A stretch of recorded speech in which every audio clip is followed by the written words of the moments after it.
Senhor esteja convosco.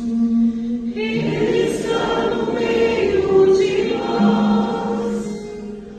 Proclamação do Evangelho de Jesus Cristo segundo Mateus. Glória a vós, Senhor. Naquele tempo, Jesus contou outra parábola à multidão.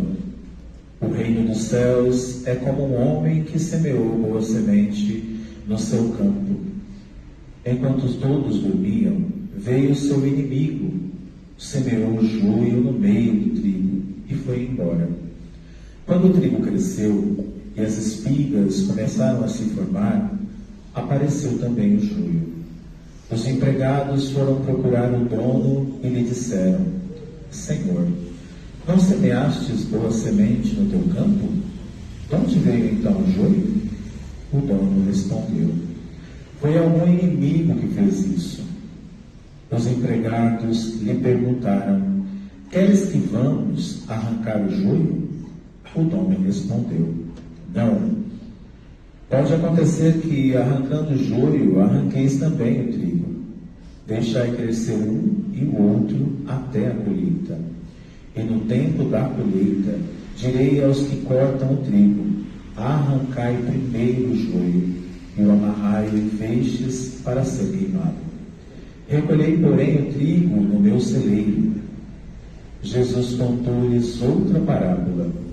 O reino dos céus é como uma semente de mostarda, que um homem pega e semeia no seu campo. Embora ela seja a menor de todas as sementes, quando cresce, fica maior do que as outras plantas, e torna-se uma árvore de modo que os pássaros venham e fazem ninhos em seus ramos. Jesus contou-lhes ainda uma outra parábola. O reino dos céus é como fermento que a mulher pega e mistura com 3 porções de farinha, até que tudo fique fermentado. Tudo isso, Jesus falava em parábolas às multidões.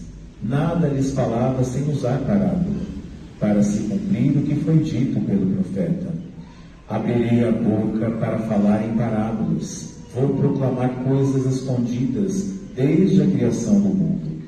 Então Jesus deixou as multidões e foi para casa. Seus discípulos aproximaram dele e disseram: Explica-nos a parábola do joio. Jesus respondeu: Aquele que semeia a boa semente é o Filho do Homem. O campo é o mundo. A boa semente são os que pertencem ao reino. O joio são os que pertencem ao maligno. O inimigo que semeou o joio é o diabo. A colheita é o fim dos tempos. Os ceifadores são os anjos. Como o joio é recolhido e queimado ao fogo, assim também acontecerá no fim dos tempos. O Filho do Homem enviará os seus anjos, e eles retirarão do seu reino todos os que fazem outros pecar e os que praticam o mal, e depois os lançarão na fornalha de fogo. Ali haverá choro e ranger de dentes. Então os justos brilharão como o sol no reino de seu Pai. Quem tem ouvidos, ouça. Palavra da salvação. Glória a vós, Senhor. Que as palavras do Santo Evangelho perdoem os nossos pecados. Vamos cantar bem o salmo.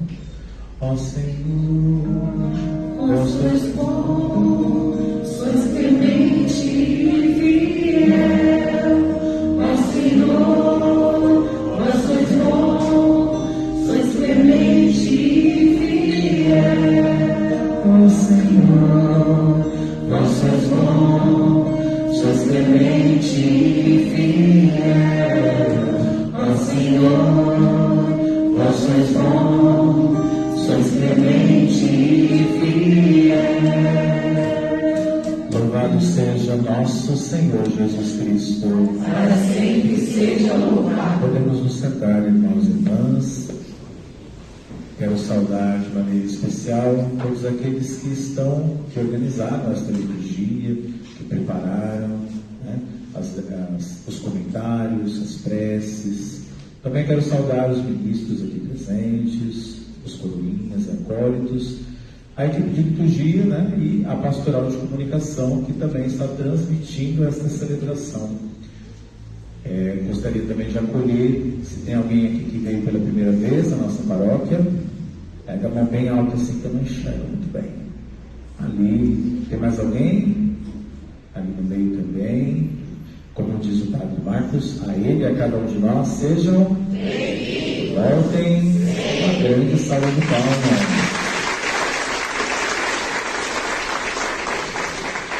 E nós temos um compromisso com Deus, né? Porque Deus não entra de férias, né? E a nossa fé também não pode entrar de férias. E também com o Padre Marcos, né? Que nós estamos por que nós não vamos, né, nos ausentarmos da paróquia, das celebrações, desse período que ele está de férias, né? Para ele, uma pena que está acabando, né? E para nós é uma alegria que ele está voltando, né? Se Deus quiser. Então também desejar ao Padre Marcos ainda um bom restinho de férias aí para ele, para que ele também volte bem e assim traga para nós mais alegria. Amém? Meus irmãos, ó Senhor, vós sois bons, sois clemente e fiel, né? A bondade de Deus se revela na paciência que Ele tem para com cada um de nós. O povo teimoso foi o povo que Deus escolheu, né? Olha quem está do seu lado aí. Esse povo aí que Deus escolheu é um povo teimoso, que dá um trabalho para Deus, né? Mas Deus ama. Então, de tudo que eu falar aqui para você, se você não escutar, não entender muita coisa, não tem problema. Mas entenda só isso.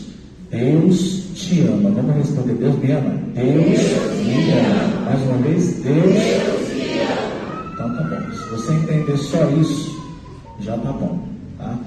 Meus irmãos, que bonita a primeira leitura do livro da sabedoria.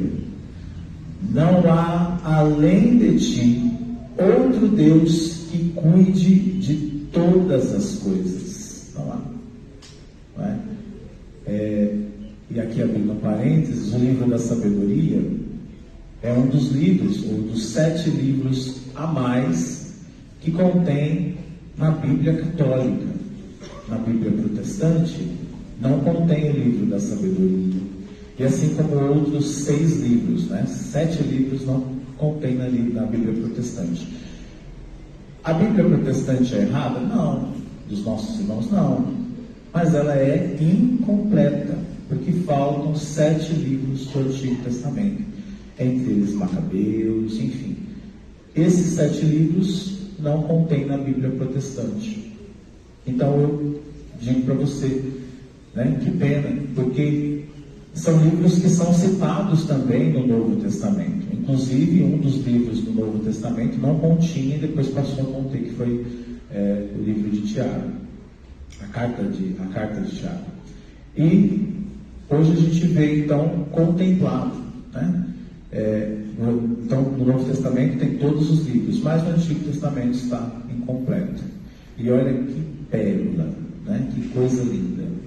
Esta que é uma verdadeira declaração, né? Mais do que uma oração, mais do que um louvor. Não há além de ti outro Deus que cuide de todas as coisas. E nós cantamos isso no Salmo, que a Mariana, ela tão bonito, né? Salmodiou aqui. Deus é bom, clemente e fiel. Que coisa bonita. Só que parece que a ciência, muitos dos cientistas tentam provar muitas coisas para nós. Provam a evolução das espécies, provam como as coisas chegaram onde estão, mas se enrolam e muitas vezes se confundem para falar das coisas como elas foram criadas. E a ciência, ela é muito importante, né? São João Paulo II dizia que a ciência, a razão e a fé são duas asas que nos levam para Deus. Então ela é muito importante, extremamente importante a ciência. Mas a ciência coloca de lado a fé. Não aceita ou não entende a fé como nós aceitamos e como nós acreditamos nela. Que as coisas são criadas por Deus. Só quem tem sensibilidade consegue perceber as coisas criadas por Deus. Ou seja, tudo. A florzinha do campo, às grandes esferas, ao ar que você respira. Puxa o ar. Esse ar aí que você respira. Tudo isso, só quem tem sensibilidade consegue entender que não é possível que não tenha o toque de Deus, né? Há um tempo atrás nós vivíamos um tempo auge da pandemia e que nós valorizávamos o simples fato de sair de casa. Vocês lembram disso? Quem não lembra disso, por favor, né?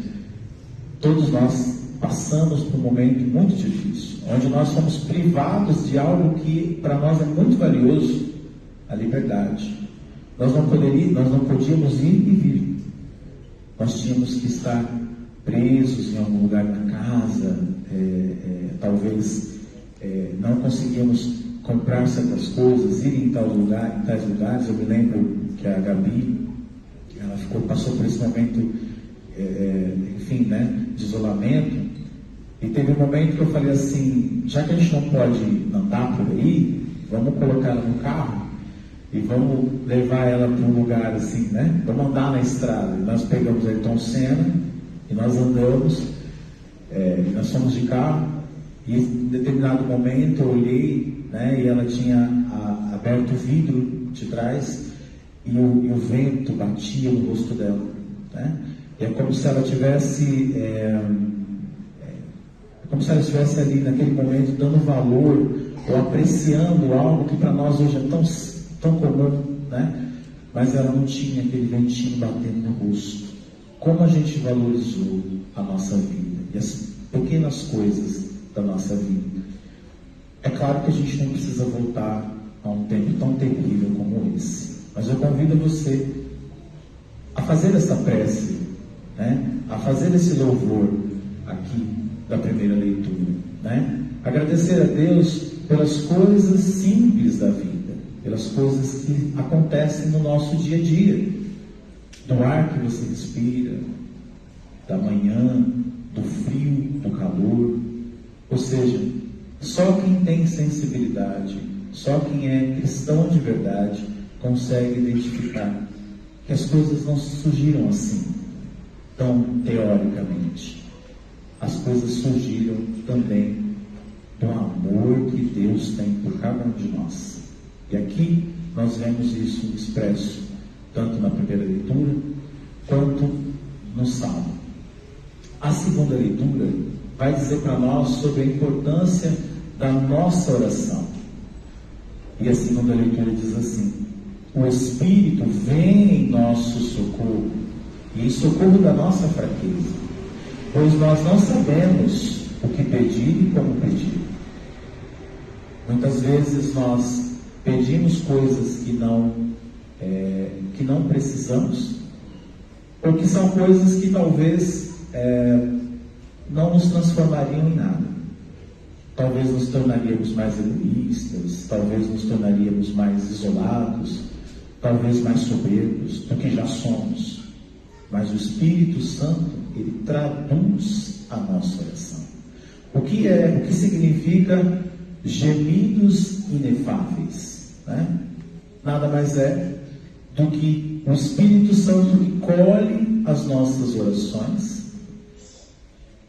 e leva a Deus, transformando as nossas orações na oração de Jesus. E qual é a oração de Jesus?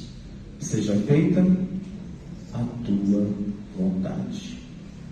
Gente, como é difícil fazer uma oração como essa, né?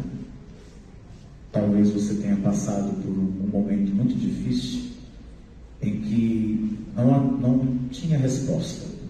Talvez alguém que você ama tanto, que amava tanto, passou por um momento difícil de saúde. Talvez você perdeu algo muito precioso. Talvez você tenha perdido até um emprego. Ou talvez você tenha passado por um momento em que você talvez tenha perdido, estava quase perdendo algo. E dizer uma oração como essa, como a oração de Jesus: seja feita a tua vontade, ó Pai, é ter coragem. E só quem confia e sabe que depende de Deus é capaz de fazer uma oração como essa. Porque entregar a Deus toda a nossa vida, ser dependente de Deus, é só para quem ama, é só para quem acredita.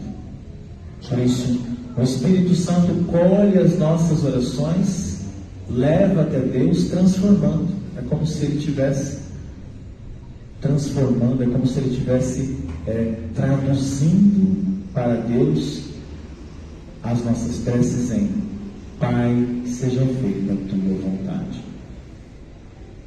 E quando nós oramos em nome de Jesus, as nossas preces são atendidas. Porque nós estamos pedindo no nome daquele que o próprio Deus enviou, no nome daquele que é poderoso. Por isso, nas suas orações, peça primeiramente para que Deus te dê um coração dócil à vontade dele. Porque a nossa oração, ela não muda Deus.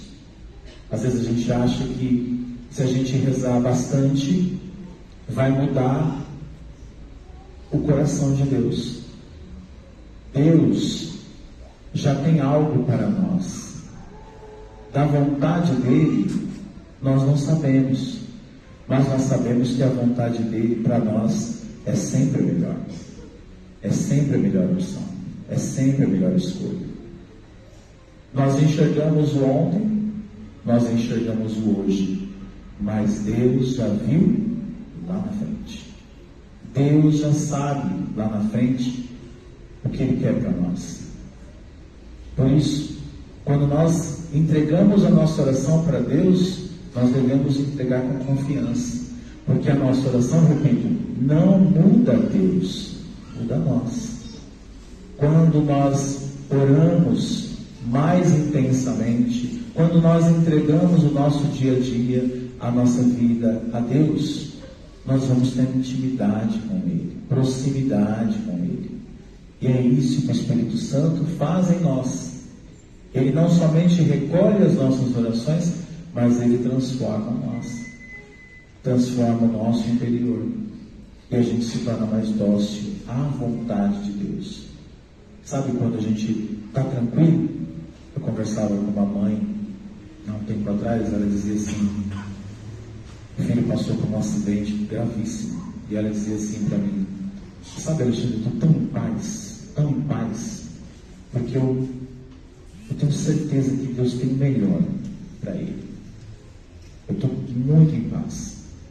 Eu tenho certeza que Deus vai fazer a vontade dele nessa situação. E de fato, ele se recuperou muito bem, ainda faz um tratamento, mas a gente não enxerga lá na frente. A gente só enxergou ontem, só enxerga hoje, mas Deus já viu amanhã. Por isso, que seja sempre feita a vontade de Deus em nossa vida. Para que a gente tenha coragem de dizer isso, a gente precisa ter um coração dócil, né? Um coração que sabe, que tenha proximidade, intimidade com Deus. E aí nós temos o Evangelho. O Evangelho de hoje é a continuação, né? São as 7 parábolas do reino. Uma nós ouvimos semana passada. Quem se lembra da parábola que nós ouvimos semana passada? Qual? Da semente. Lembram? Quem não vem da memória só, né? Então, na semana passada, nós ouvimos a parábola da semente. No Evangelho de hoje, nós temos outras 3 parábolas, né? Nós temos a do joio do trigo, do grão de mostarda, né? E também nós temos o fermento na massa. Então, se são 7, uma semana passada, 3 hoje, fica devendo 3 para nós, né? Pô, Deus não deve nada, né? Mas é um spoiler. Semana que vem tem mais parábola do reino, tudo bem? E nós temos então a parábola do joio e do trigo.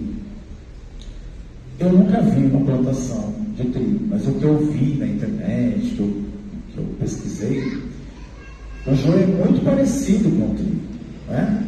O joio se assemelha muito com o trigo. Porém, joio é joio, trigo é trigo, né? E quando é que o trigo se revela? Quando ele produz fruto. Aí a gente vai entender o que é joio e o que é trigo. Mas para a gente poder mergulhar um pouquinho aqui no joio e trigo, a gente precisa voltar à semana passada, precisa voltar no Evangelho da semana passada. A semente foi lançada em 4 ambientes diferentes, lembra? A semente que é a palavra de Deus, ela foi lançada em 4 ambientes diferentes. Pelo caminho, num terreno cheio de espinhos, num terreno cheio de pedras, não é isso? E num terreno fértil, na terra boa, lembra? Se são 4, vamos dizer então que, como diz o padre Anderson, vamos dizer então que a cada 100 pessoas que ouvem a palavra de Deus, somente 25 têm uma terra fértil, certo? Está entendendo esse cálculo? De cada 100, 25 têm uma boa aceitação, uma terra boa, para que essa palavra frutifique. Porém, meus irmãos, esses 25, imagina só, né? Se fosse uma empresa, 75% de perda, 75% de perda, né? 25% de ganho, 75% de perda. Mas esses 25%, tá legal? Não. Por quê? Porque no meio desses 25, nasce o quê? O que cresce junto? O joio. O joio. Olha como Deus tem paciência. Agora você vai entender por que Deus tem paciência. Porque esses 25 que souberam, ou que receberam e acolheram esta palavra, no meio deles também foi semeado o joio. Também foi semeado algo que não é bom. Mas olha como Deus tem paciência. Na parábola, é lógico, é uma metáfora. Jesus, então, ele diz: deixa crescer o joio e o trigo. E lá na frente, quando for o tempo da colheita, começa a cortar primeiro o quê? O joio. Porque é o tempo que o joio tem para se transformar em trigo. É lógico que o joio é joio e o trigo é trigo. Mas na metáfora é mais ou menos assim: deixa que aqueles que têm o coração duro, deixa que aqueles que semeiam a discórdia, deixa que aqueles que semeiam a divisão, há muitas vezes que confundem, deixa que eles cresçam, para que eles, vendo o trigo, eles se transformem. Olha como Deus tem paciência com a gente. Por isso que a gente não entende muitas vezes, né? Tem tanta gente pregando o evangelho no mundo, tanta gente anunciando o reino, mas tem tanta gente que faz isso e por detrás são loucos, por detrás corrompem, por detrás são mentirosos, são falsos, por detrás fazem tanta coisa errada. Deus diz: eu tenho paciência. Eu tenho paciência. Deixa o joio crescer junto com o trigo. É o tempo que Deus dá a cada um de nós, inclusive ao joio, para que ele também se transforme. Lá na frente, na colheita, é que a gente vai decidir. Mas não arranca agora não. Por isso, quando você vê um irmão da igreja, um irmão que participa com você, sendo falho, não sendo um cristão de verdade, ou aquilo que se espera de um cristão, calma. Deus tem paciência. Deus não teve paciência com você? Vamos falar a verdade, né? Quanta coisa ruim você fez na vida, né? Até o anjo da guarda diria: eu não vou entrar nesse lugar não, Deus me livre, vai sozinho, né? Até o nosso anjo da guarda não quer acompanhar nós em certos lugares, porque quanta coisa a gente já fez. Quem dirá os nossos irmãos? Então espera, calma, ore por ele, mas mostre também com a sua vida de trigo que é possível ser diferente, que é possível ser melhor, que é possível também ser uma pessoa mais de Deus. Deus tem paciência. Deus tem paciência. A segunda parábola desse evangelho vai falar então sobre a semente de mostarda. O reino é como uma semente de mostarda, bem pequenininha, mas que com o tempo vai crescendo, crescendo, e vai se tornando uma árvore tão grande, que até os pássaros fazem ninho em seus ramos. É difícil. A gente olha para os padres, olha para os líderes das pastorais, para os coordenadores, e a gente vê que muitas vezes estão cansados. E de fato, gente, né? Às vezes a gente semeia, às vezes a gente fala do reino, às vezes a gente proclama a palavra, a gente vai, insiste, persiste, como diz a palavra, mas às vezes se torna um pouco cansativo, porque parece que não dá fruto, parece que os mesmos, a gente não se cansa de ouvir o Padre Marcos dizendo, né? Parece que os mesmos fazem sempre as mesmas coisas, né? Tem festa, são os mesmos que preparam. Tem evento, são os mesmos que organizam, né? E esse povo que são os mesmos, eles também se cansam. E a gente às vezes fala: poxa, esse reino que a gente vê parece que está tão distante cada vez mais. Mas ele também é construído na paciência. Na paciência. É promessa de Deus que o reino dele, o seu reino, será grande. Por isso, nós devemos cultivar. Ainda que essa semente seja pequenininha, ainda que o meu regar, que o meu cultivar seja pequeno, o dom que eu tenha não seja grande, o dom que eu tenha seja pequeno, um dia vai frutificar. Um dia veremos esse reino consolidado. Por isso, o grão de mostarda pequenininho se torna essa árvore esplendorosa. Calma, paciência. Mais uma vez Deus vai pedir para nós paciência também no cultivo deste reino. Faça a sua parte. Faça a sua parte. E por fim, o reino é como o fermento na massa. E aí ele dá o exemplo da mulher que usa 3 porções. E conforme ela vai trabalhando essa massa, ela vai misturando isso. E esse fermento vai pegando a massa toda. Assim também é o reino dos céus. O fermento que você está colocando nessa pequena porção que é a sua casa, o fermento que você está colocando nessa pequena porção que é o seu trabalho, o fermento que você está colocando na pequena porção que são as pessoas que Deus colocou na sua vida, um dia vai estar completo, vai preencher essa massa toda. Mais uma vez Deus diz para nós: calma, paciência. Então, Deus, só sendo Deus, só sendo, como diz a primeira leitura, que cuida de todas as coisas, e como diz o salmista, que é bom, clemente e fiel, pode ter tanta paciência para conosco. Porque nós que construímos esse reino, e nós não construímos esse reino quando morremos.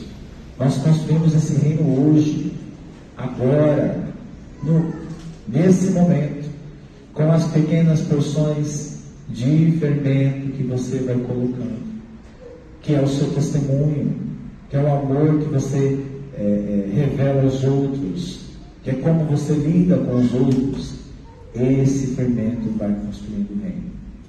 E não é longe, não é distante, não é na China, na Europa, é aqui, do seu lado, na sua família, na sua casa, no seu dia a dia.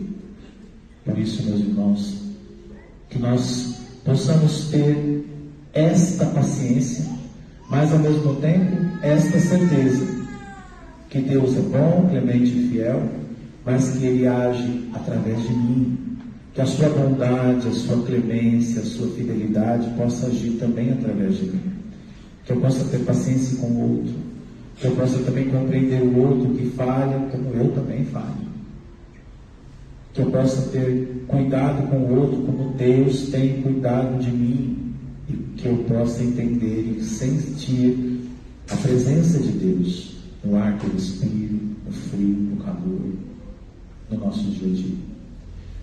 Finalizo com aquela historinha. O menininho de 3 anos, ele se aproximava da mãe que fazia um crochê, né? E ele não entendia, né?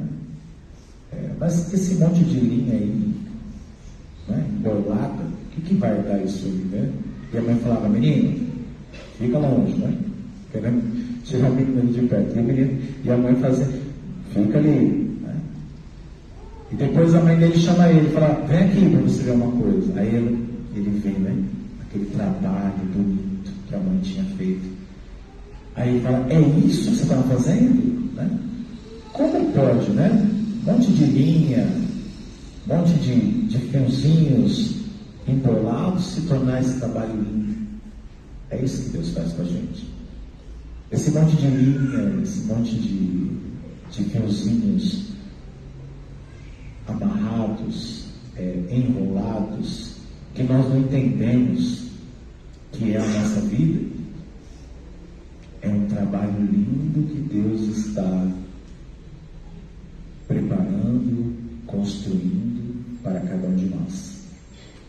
Então, eu finalizo dizendo o que eu disse, né? Não sendo, né, tão repetitivo, mas no início dessa reflexão: Deus me ama. Você pode dizer isso? Deus me ama. Louvado seja nosso Senhor Jesus Cristo.